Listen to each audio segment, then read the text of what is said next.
Mary ने अपनी मां के लिए मिट्टी से एक हार बनाया। फिर उसने मिट्टी पर धीरे से फूंक मारी।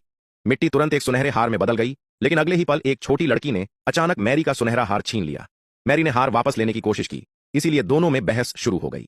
इस दृश्य ने तुरंत दोनों परिवारों के माता पिता का ध्यान आकर्षित किया। छोटी लड़की ने तुरंत मैरी पर उसका सुनहरा हार चुराने का आरोप लगाया, लेकिन मैरी ने जिद की कि यह वह हार है जिसे उसने जादू से बनाया है। सबको लगा कि मैरी मजाक कर रही है। उन्हें क्या पता था, मैरी दरअसल महान जादूगरनी थी। यह कहानी असल में कुछ दिन पहले शुरू हुई थी। मैरी मूल रूप से एक अमीर जोड़े की गोद ली हुई बेटी थी, लेकिन बाद में अमीर आदमी की पत्नी अन्ना ने अपनी जैविक बेटी को जन्म दिया। अन्ना ने निर्दयता से मैरी को सड़क पर छोड़ दिया। मैरी भूख से बेहोश हो गई और जमीन पर गिर पड़ी। इसी बीच दूसरी दुनिया में महान जादूगरनी जादुई लोक में एक परीक्षा दे रही थी। परीक्षा थी एक साधारण जोड़े को सुखी जीवन जीने में मदद करना, लेकिन परीक्षा प्रणाली में अचानक खराबी आ गई। जादूगरनी ने जोड़े के बच्चे के रूप में पुनर्जन्म नहीं लिया, बल्कि इसके बजाय अनाथ मैरी के शरीर में पुनर्जन्म लिया। महान जादूगरनी तुरंत चिंतित हो गई। अब उसके पास माता पिता भी नहीं थे। जिस बात ने उसे और भी दुखी किया वह यह थी कि यह विशाल शरीर वास्तव में भूख महसूस कर सकता था। महान जादूगरनी के पास और कोई चारा नहीं था सिवाय मिट्टी से अपने लिए एक मीट पाई बनाने के। पता चला कि उसके पास एक रहस्यमय जादू था। वह मिट्टी से जो कुछ भी बनाती थी उसे असली चीज में बदल सकती थी। लेकिन जैसे ही मैरी अपना जादू डालने वाली थी, एक महिला वहां से गुजरी। उसे बहुत अजीब लगा कि मैरी सड़क पर अकेली क्यों है।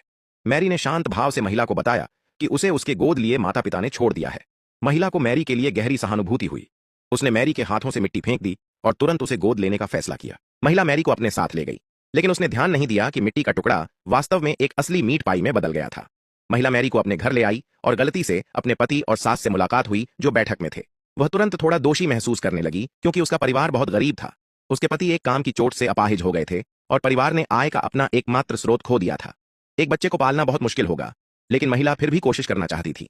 वह मैरी को सड़कों पर मरते हुए नहीं देख सकती थी। सौभाग्य से उसका पति और सास दोनों दयालु लोग थे।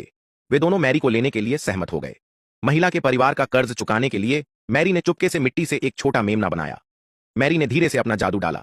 मिट्टी का मेमना तुरंत एक बड़ी मोटी भेड़ में बदल गया। तभी महिला का परिवार वापस कमरे में आया। भेड़ को देखकर वे बहुत खुश हुए।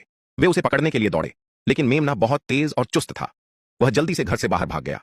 महिला के पास पड़ोसियों को भेड़ पकड़ने में मदद के लिए बुलाने के अलावा और कोई विकल्प नहीं था।